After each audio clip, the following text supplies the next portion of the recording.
안녕하세요. 고려대학교 산업경영공학부 강필성 교수입니다.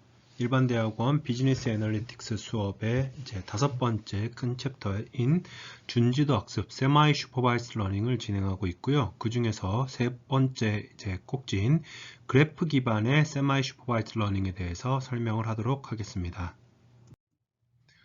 우선 그래프 기반의 세마이 슈퍼바이스드 러닝 같은 경우에는요, 우리가 주어진 데이터 하나하나의 이그젬플들을 그래프의 한 노드로 표현을 할 수가 있고요. 그 다음에 각각의 노드 사이에 연결되는 엣지는 각 노드들이 가지고 있는 유사성으로서 표현을 할 수가 있다라는 뜻입니다. 그래서 지금 보시면 왼쪽에 이 그림 같은 경우에는 가장 이제 첫 번째 있는 이 데이터를 한번 A라고 표현을 해보고요.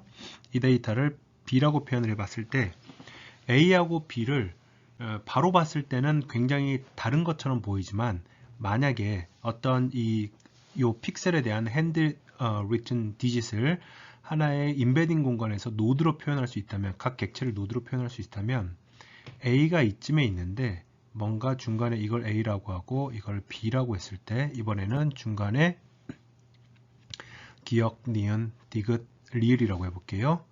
기역이 여기에 있고, 니은이 있고, 디귿이 있고, 리을이 있고, 그 다음에 뭐 여기에 이제 B가 있습니다.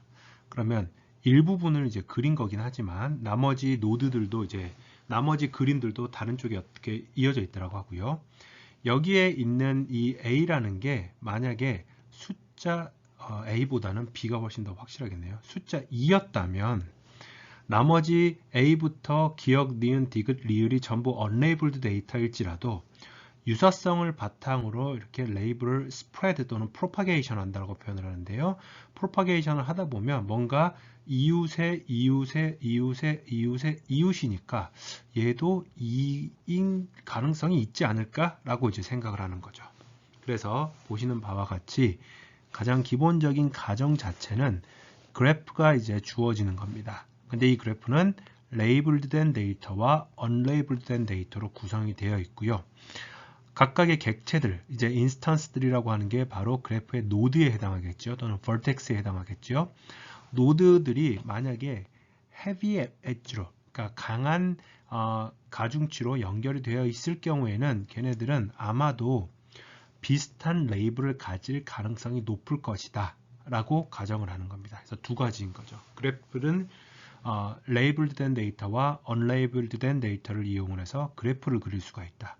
그리고 그 그래프의 엣지는 두 객체 인스턴스 사이의 유사성으로 표시가 되고, 그렇기 때문에 엣지의 강도가 강할수록 인접한 두 이웃의 레이블은 같을 가능성이 높다. 이 두 가지의 가정을 통해서 이제 준지도 학습을 수행을 하는 겁니다. 자, 그렇기 때문에 우선 먼저 그래프 기반의 세마이 슈퍼바이스드 러닝이니까 그래프를 그려야 되겠죠. 노드는 여기서 봤을 때 레이블드 된 데이터와 언레이블드 된 데이터입니다. 그래서 이 X라는 것은 어떤 D 차원의 피처 스페이스에서의 벡터 또는 뭐 이미지 같은 경우에는 텐서겠지만, 그 텐서 그 좌표계를 그대로 사용하는 게 아니라 상대적인 유사성을 계산을 해서 2차원 상에서의 그래프의 노드와 엣지로 표현을 하는 겁니다. 그래서 여기서 보시는 것처럼 엣지는 피처로부터 계산된 유사성, similarity weight가 되는 것이고요. 이 similarity weight를 계산하기 위해서는 크게 두 가지를 사용을 합니다. 첫 번째는 KNN 그래프. 그래서 노드가 주어져 있을 때 그 노드랑 가장 가까운 K개들은 다 연결을 시켜주는 게 있겠고요. 또는 fully connected 그래프를 한 다음에 이제 weight decay를 하는 방식도 존재를 하는데, 이거는 뭐냐면 두 노드 i와 j번째 노드 사이의 가중치는 여기 많이 보셨죠? 가우시안 여기 exponential 그 디스턴스 계산하는 것처럼 두 객체 사이의 거리를 이제 분자로 하고 어떤 하이퍼 파라미터인 시그마 제곱을 분모로 해서 익스포넨셜을 씌우면 둘 사이의 거리가 커지면 커질수록 이제 기하급수적으로 내려가는 그런 상황이 됩니다.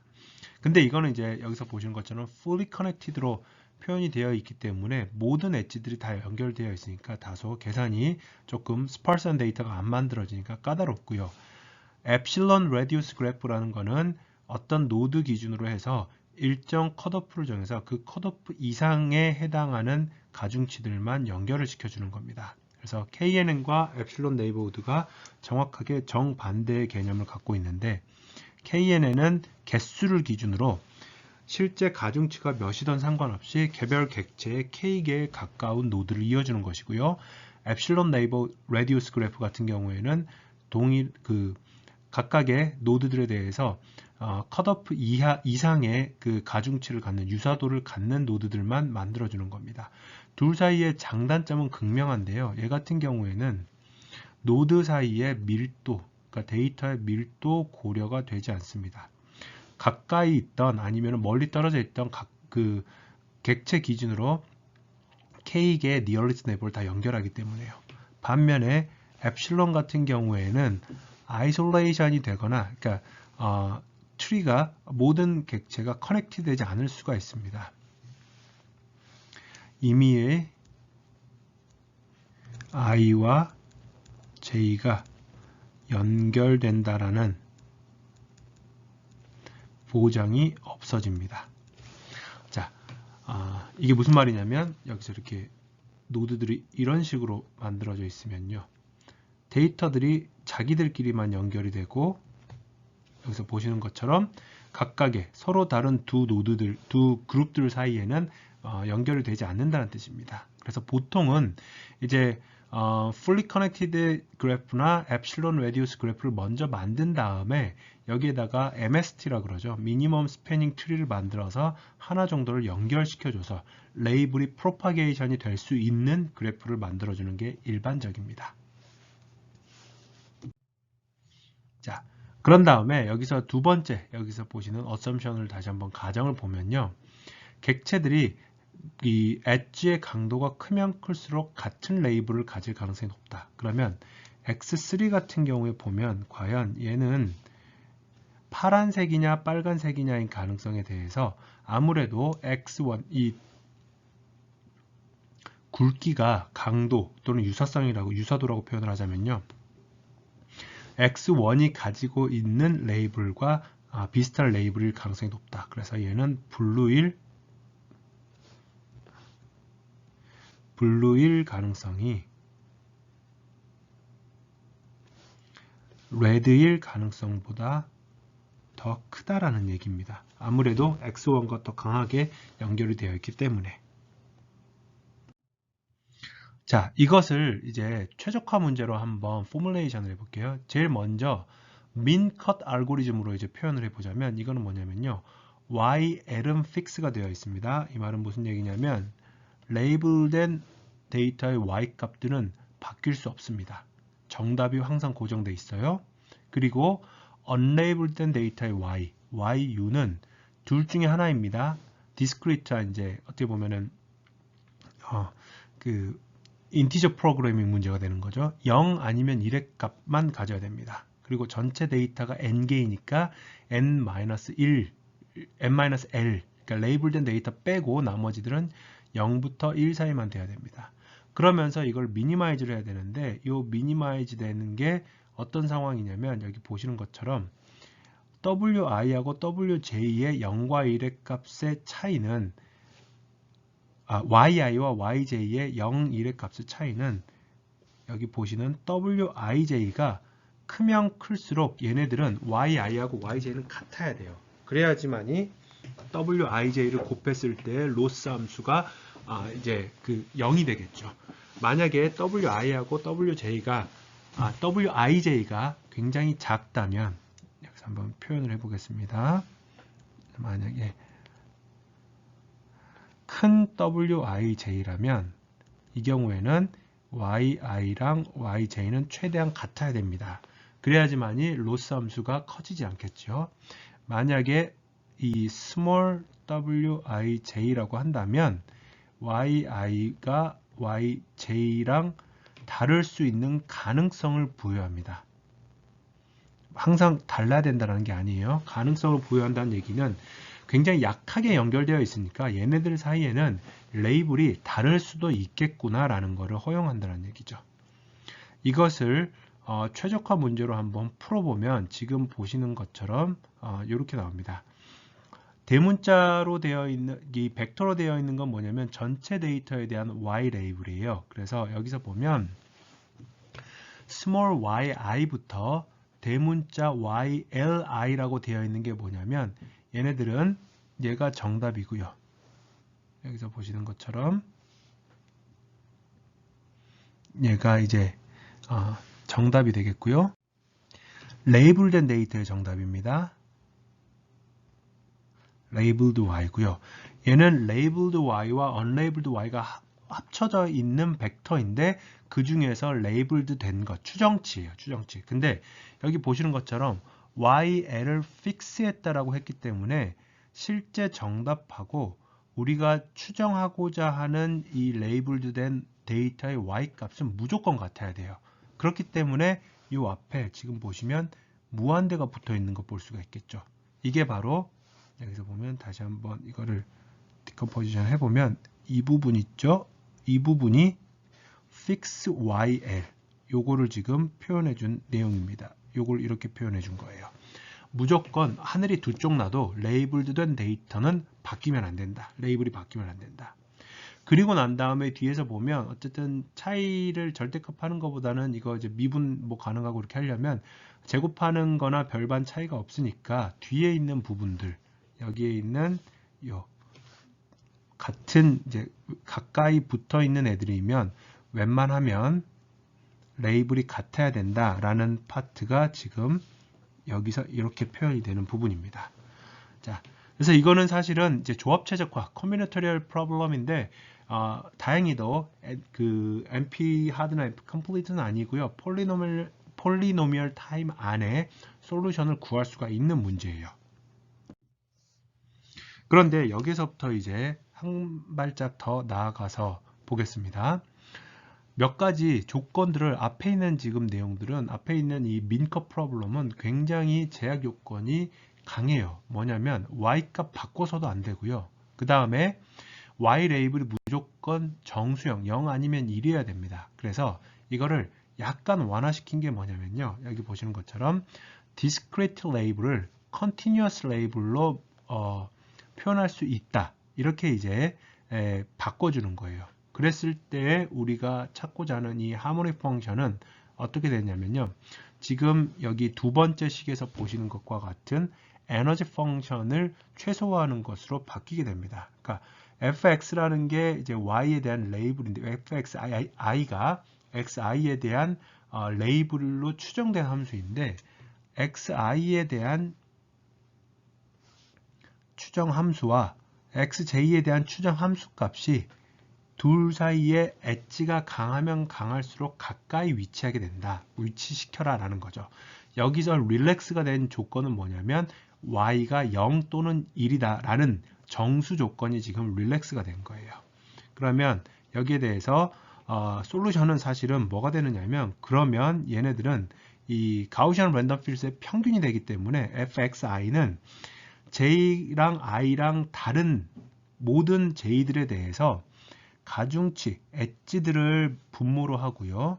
그 다음에 엣지 곱하기 fxj 레이블 값을 분자로 하는 요 그 정답이 그냥 나와버리게 됩니다. 뭐에 대해서는 unlabeled 된 데이터에 대해서는 이것도 이렇게 explicit 솔루션이 만들어져요. 그런데 이 식을 다시 한번 이 그래프 라플라시안이 가지고 있는 그 성질을 통해서 다시 한번 살펴보도록 하겠습니다. 우리는 데이터가 레이블드 된 데이터와 언레이블드 된 데이터 합쳐서 n개가 있다라고 우리 지금 가정을 했어요. 그러면 가중치 행렬은 n 곱하기 n 행렬이 됩니다. 여기 보시는 것처럼 w는 n by n 행렬이고요. 이 small n이라는 거는 L 플러스 U, 레이블된 데이터의 개수 더하기 unlabeled 데이터의 개수예요. 얘는 당연히 가중치, 거리 행렬이 있기 때문에 시메트릭하고요. non-negative 합니다. 거리니까요, 둘 사이에. 그러면 그 둘 사이에 그 가중치에 다이아고널 매트릭스를 이제 한번 만들어 보면 이게 결국은 디그리거든요. 각각의 웨이트에 대한 디그리가 돼요. 이 디그리 매트릭스를 이용을 해서 우리는 그래프 라플라시안이라는 걸 만들어낼 수가 있는데 이거는 디그리 매트릭스에서 실제 가중치 매트릭스를 뺀 겁니다. 아래에 있는 그림으로 보면요. 여기서는 이제 그 둘 사이의 노드가 연결되어 있으면 가중치가 전부 그냥 1이라고 표현해 볼게요. 어제시언스 매트릭스를 이제 표현을 해보면 여기 보시는 바와 같이 디그리 매트릭스는 각 노드가 가지고 있는 말 그대로 연결되어 있는 가중치의 개수예요. 디그리예요. 그래서 1은 2개랑 연결이 되어 있고요. 2 같은 경우에는 3개 연결되어 있고 하니까 이런 식으로 이 다이아고널 값이 만들어지고요. 우리가 가지고 있는 W라는 매트릭스가 지금 여기서 보시는 이제 이게 D고 이게 W가 되니까 그래프 라플라시아는 D 빼기 W를 계산하면 지금과 같이 보입니다. 이 그래프 라플라시아는 지금 강의에서 이 성질을 굉장히 자세하게 설명을 하진 않겠는데 그래프 기반의 뭔가 방법론들, 요새는 뭐 GCN 같은 것도 나오고 여러 가지가 그래프로 표현이 되는데 그래프를 이용한 방법론에서는 반드시 알아둬야 할 매트릭스이기 때문에 여러분들이 개별적으로 따로 공부를 좀 해두시기 바랍니다. 자, 이 그래프 라플라시안을 사용을 했을 때 어떤 상황이 발생을 하냐면 앞서 만들었던 우리가 이제 두 레이블에 해당하는 0, 1의 디스크리타이제이션이 된 부분을 컨티뉴어스한 걸로 릴렉세이션을 했을 때 우리가 최소화 시켜야 되는 이 에너지 펑션 자체가 여기 있는 이 에너지 펑션이 이 부분이 F는 여기서는 지금 벡터니까 레이블된 데이터와 언레이블된 데이터가 모두 포함된 n차원의 벡터, 함수, 추정된 함수, 추정된 레이블의 함수라고, 그 벡터라고 보시면 되겠습니다. 그 벡터와 그래프 라플라시안의 결합으로 표현이 됩니다. 자, 이 부분 왜 이렇게 되는지 한번 직접 풀어서 여러분들이 고민을 해보세요. 어렵진 않은데 한 번씩은 꼭 해보는 것을 권장을 합니다. 자, 그렇게 되면 이제 우리가 가지고 있는 이 하모닉 솔루션 같은 부분이 다시 한번 어떻게 되느냐. 아까 말씀드렸던 내용에서 뭐가 빠졌냐면 지금 무조건 여기서 보면 어찌됐든지 간에 언레이블드 된 데이터에 대한 그 추정된 함수값은 0 또는 1이라는 그 제약 요건을 릴렉세이션을 했지만 사실 무엇은 릴렉세이션을 하지 않았냐면 이 부분을 릴렉세이션을 하지 않았어요. 뭐냐면 fix YL 요게 아직 릴렉세이션이 안 돼서 이거는 그대로 살아 있어요. 앞에 지금 무한대 되어 있죠. i가 레이블된 데이터라고 한다면 fxi는 반드시 yi여야 돼요. 이게 다시 말하면 y 레이블드는 fix 하겠다는 얘기고요. 그리고 난 다음에 대신에 뒤쪽에 해당하는 내용에 대해서는 여기 보시는 바와 같이 릴렉세이션 된 것을 반영을 해가지고 에너지 펑션을 최소화시키겠다라는 게 지금 나오는 겁니다. 그러면 여기에서 보면 이 라플라시안 매트릭스를 좀 바꿔보면요. 결국은 데이터는 L개 더하기 U개가 N개잖아요.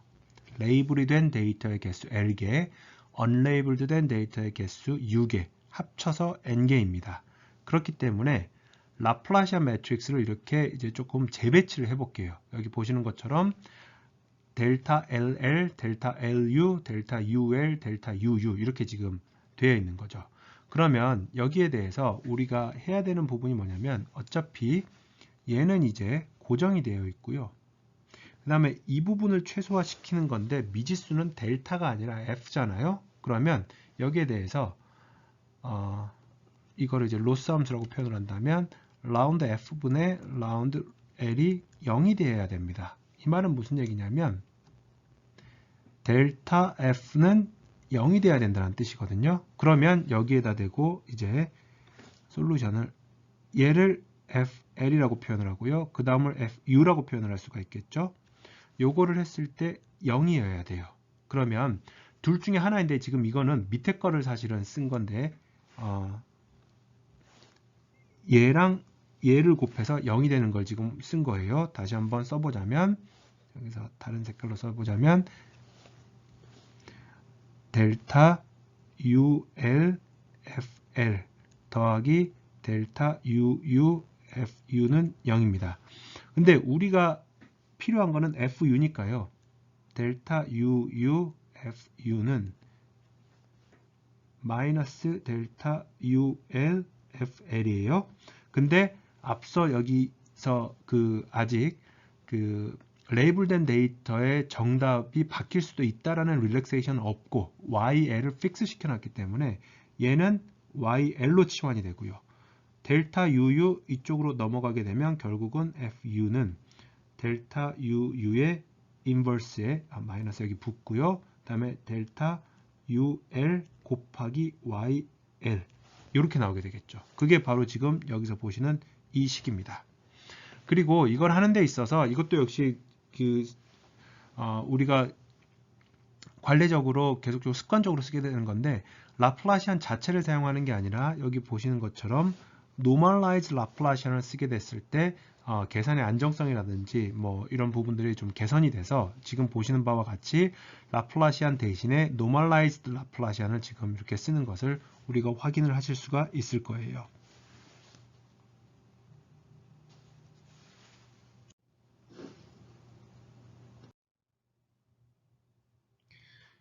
자, 그러면 지금까지 했었던 것에 대해서 다시 한번 살펴보자면요. 우리가 지금 원래는 제일 처음에는 어디에서부터 시작을 했냐면 모든 데이터에 대해서 레이블이 0 아니면 1이라는 것만 허용을 했었다가 두 번째 하모닉 솔루션에서는 무엇을 릴렉스를 해줬느냐? 언레이블드 된 데이터에 대해서는 fx 값이 0 또는 1이 아닌 컨티뉴어스한 값을 갖도록 허용을 해줬어요. 그리고 두 번째, 근데 이제 거기서부터 이제 보자면 그 말은 무슨 얘기냐면 YL이라고 하는 레이블드 된 데이터에 대해서는 해당하는 레이블이 정답이라고 믿고 어떤 한치의 의심도 지금 없이 진행을 하는 겁니다.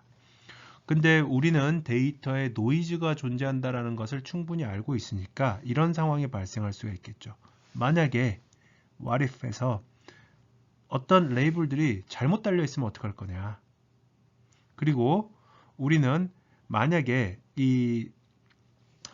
무엇을 원하는 거냐면요. 모델이 조금 더 플렉서블 했으면 좋겠다. 무슨 얘기냐면 만약에 레이블 프로파게이션을 어떤 일정한 기준에 의해서 수행을 했을 때 현재 우리의 레이블된 데이터와 모델이 추정한 것이 다를 경우에 간혹가다 다를 경우에도 그것을 허용할 수 있는 모델을 만들고 싶은 겁니다. 두 번째 다른 관점에서 봤을 때는 얘는 새로운 테스트 포인트에 대해서는 직접적으로 이제 적용을 할 수가 없습니다. 왜냐하면 f라는 함수는 xu라는 unlabeled 된 데이터에 대해서 정의가 되어 있기 때문에 그래서 새로운 테스트 포인트를 그래프에다가 적용을 하게 되면 그래프를 다시 만들어 가지고요 새로운 솔루션을 만들어야 돼요. 근데 이거는 비단 사실 이 지금 뒤에서 나오는 방법론들도 해결할 수 있는 문제는 아니고요. 요것 때문에 그래프 기반의 방법론은 앞서 제가 처음에 간단하게 세마이 슈퍼바이스드 러닝과 트랜스덕티브 러닝에 대해서 설명을 했을 때 사실 그래프 기반의 세마이 슈퍼바이스드 러닝은 트랜스덕티브 러닝이라고 부르는 게 맞아요. 왜냐하면 현재 주어져 있는 언레이블드 된 데이터에 대해서 추정을 하는 거기 때문에 사실 새로운 게 들어오면 모델이 바뀌어야 돼요. 모델이 고정이 되어 있고 새로운 데이터를 입력받아서 레이블을 뱉어내는 게 아니라 그래프 컨스트럭션을 다시 해야 되기 때문에 엄밀한 관점에서 봤을 땐 트랜스덕티브 러닝이 맞다. 이렇게 이제 생각을 하는 게 좋을 것 같습니다. 자, 그래서 이제 이거는 좀 논외로 하고요. 다시 여기에 있는 이 부분을 가지고 볼게요. 이슈는 이 두 번째 이슈예요. 이 두 번째 이슈를 이제 우리가 완화하기 위해서 이 플렉서블한 모델을 만들기 위해서 우리가 이제 어떻게 가정을 하냐면요. 여기서 보시는 것처럼 fxl, 다시 말하면 레이블된 데이터에 대한 함수는 YL과 다를 수 있음을 인정을 하는 겁니다. 허용을 해주는 겁니다. 단 그냥 허용해주면 안 되겠죠. 어떻게 해주느냐? 페널라이즈를 하겠다. 다시 말하면 여기에 대해서 이제 틀리면 페널티를 주겠다. 아무래도 정답이 주어졌을 때 그 정답이 노이즈일 가능성보다는 진짜 정답일 가능성이 많으니까 어느 정도 페널티를 허용하고서라도 예측 모델의 레이블의 어떤 스무드니스가 더 잘 만들어진다면 페널티를 먹더라도 그렇게 해라. 그렇지 않을 경우에는 웬만하면 정답 레이블을 존중해라. 이제 이렇게 되는 거죠. 그래서 아까까지는 보시면 앞쪽에 해당하는 레이블된 부분이 무한대였거든요. 무한대였었는데 여기에 있는 이 앞쪽이 여기에 있는 게 무한대가 들어가 있었는데 그게 이제 빠졌어요. 대신에 뭐가 나왔느냐? 보시는 것처럼 람다라는 첫 번째 항 정답은 그러니까 그 레이블된 데이터의 추정 레이블은 실제 레이블과 최대한 같아야 된다라는 첫 번째 항과 그 다음에 인접한 노드들이라면 비슷한 레이블을 가져야 된다는 스무드니스에 해당하는 두 번째 항 1번 항과 2번 항에 대한 트레이드 오프를 컨트롤하는 게 이제 이 람다라는 이제 하이퍼 파라미터가 되겠죠. 그래서 이거 솔루션 한번 보면 앞에 거 다시 한번 살펴보자면요. 이제 f라는 거는 추정된 값이고요. y라는 거는 이제 그 레이블된 데이터와 함께 여기 보시는 것처럼 이제 그 나머지들은 언레이블된 데이터는 뭐 이렇게 0으로 초기화하거나 하는 식으로 방식을 주어줍니다. 그러면 요 두 함수를 이제 여기 있는 첫 번째가 정답과 최대한 가까워야 된다라는 부분, 그다음에 두 번째가 그래프의 레이블의 분포가 스무딩이 되어 있어야 된다, 스프레드가 자연스러워야 된다라는 부분을 함께 이제 미니마이즈를 하는 것이고요. 미지수는 f이기 때문에 이 에너지 펑션에 대해서 f에 대해서 미분을 하게 되면 앞부분 이제 여기에 해당하는 부분 이제 없어지게 되는 것이고요. 그 다음에 이 람다 f 트랜스포즈 그러니까 트랜스포즈 빼면 이제 람다 델타 f 이렇게 이제 나오게 되겠죠. 그러면 이거를 바꿔 쓰면 y만 바깥쪽으로 빼주고요. 오른쪽으로 빼주고요.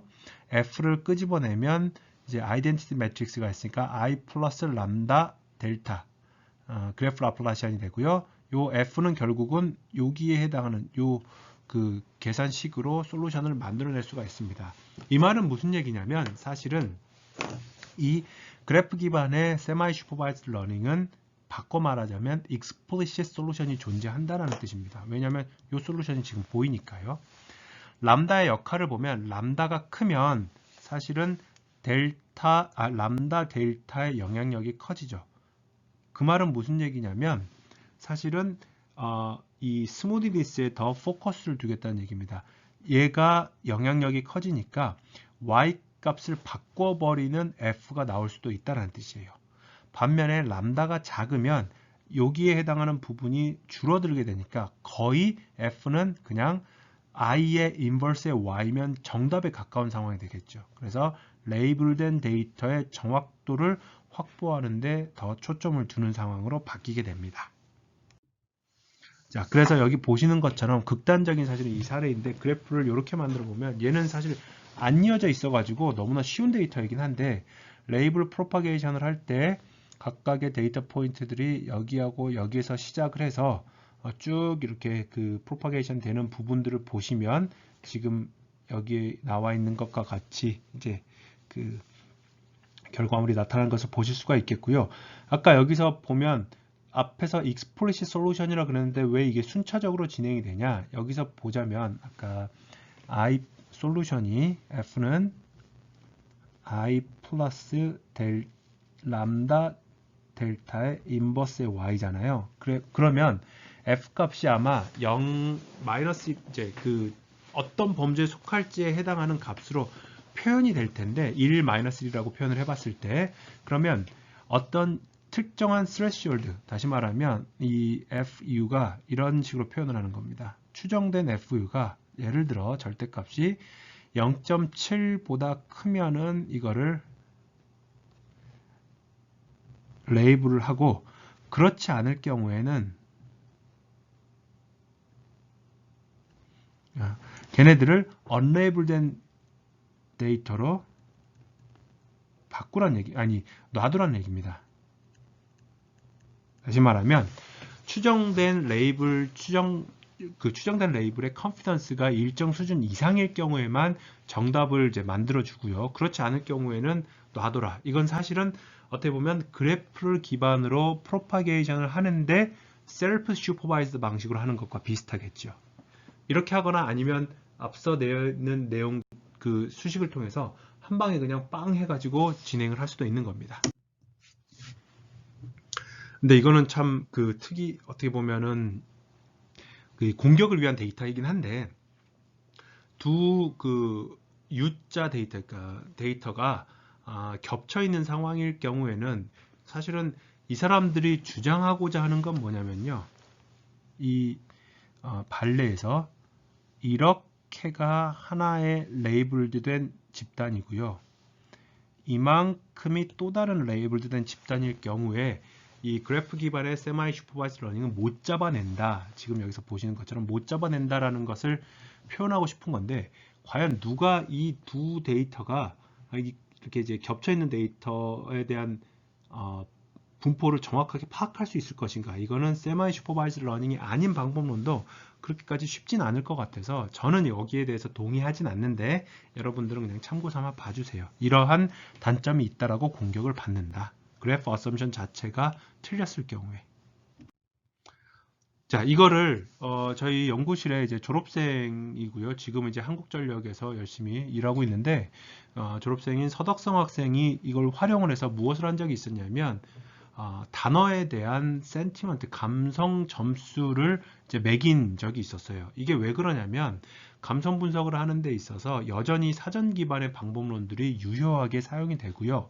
거기에 더해서 사전에 대해서 도메인마다 굉장히 그 긍정과 부정을 나타낼 수 있는 어휘가 같은 어휘인데도 뉘앙스가 달라져요. 저는 굉장히 기발하다, 신박하다라고 생각을 했는데 이 학생이 예시를 들었던 얘기 중에 하나가 그 단어 중에 하나가 졸리다입니다. 영화 도메인에서 졸리다라는 얘기는 굉장히 부정적인 어휘예요.